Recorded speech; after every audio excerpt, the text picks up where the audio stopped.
Okay, we're going to continue on with the trading states of Africa. Going to focus today on the eastern coastal trading states. States were developed really out of migrational patterns that happened, centuries before. So, the traditional motivations for migrational patterns for humans, anyways. Obviously, climate is a motivating factor.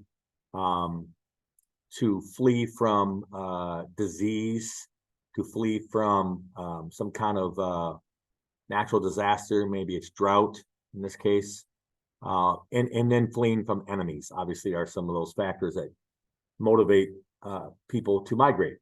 And so the migrational patterns of Africa kind of follow along the rivers of Central Africa and down the coastal regions. And that's where we get to the eastern coastal states here in the central part of the continent of Africa. Africa is a continent, it's not a country. And anyways, they originally kind of started off as really small little villages, like little fishing and farming communities. But as time wears on, its location kind of brought them to being more viable trading seaports. Obviously, its location is contributed to that, the fact that they are relatively close to the Middle East. Also have access to, obviously, northern India and as far away as Southeast Asia. So that's one thing they have different than the West African trading states. The West African trading states primarily traded with Islamic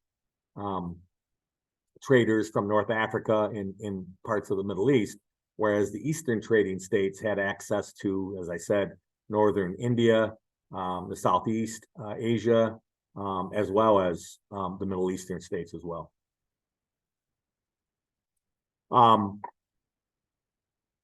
all the mixtures of different people that gathered along those eastern coastal regions, whether it's through migration or through trade, you had a kind of a melding of different cultures, different languages, different religions, and that culture kind of blended into what we would call today as Swahili. And most people contribute Swahili to be a language, which it is, but it's also can be thought of as a culture. So it's a blended Arabic and Bantu, traditional Bantu languages from Africa, mixed in with other influences, Jewish populations from Hebrew. So there's a lot of different little parts of the puzzle when you talk about Swahili.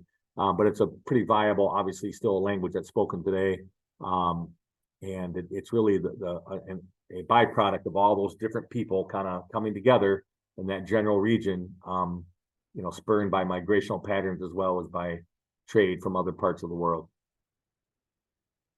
Some of the more lucrative or more well-known trading states, Mogadishu, Mombasa, as well as the great Zimbabwe, which we'll get to a second, Kiwa, all these other different trading ports you can see here on the map. They're all kind of right along the coast here, along the Indian Ocean.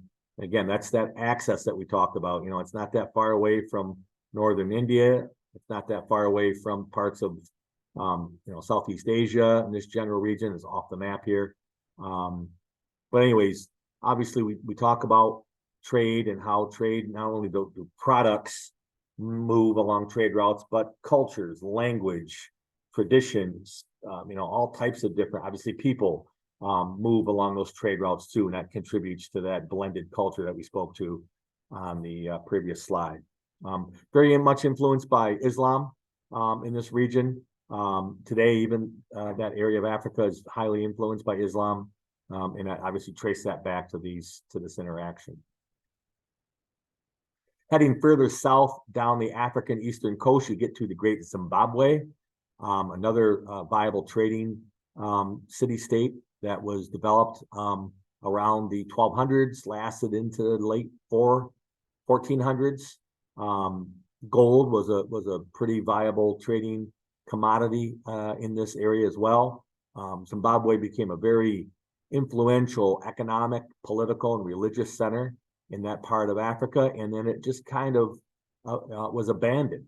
It just disappeared over a relatively short period of time. By the 1500s, it was really nothing but ruins. You know, there's a lot of factors that would contribute to that type of situation.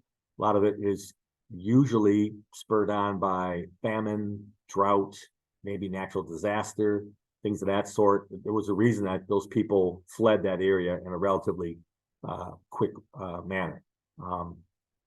So yeah, so that kind of ends that real quick. That's just you know, the addition to what we talked about yesterday with the West African trading states.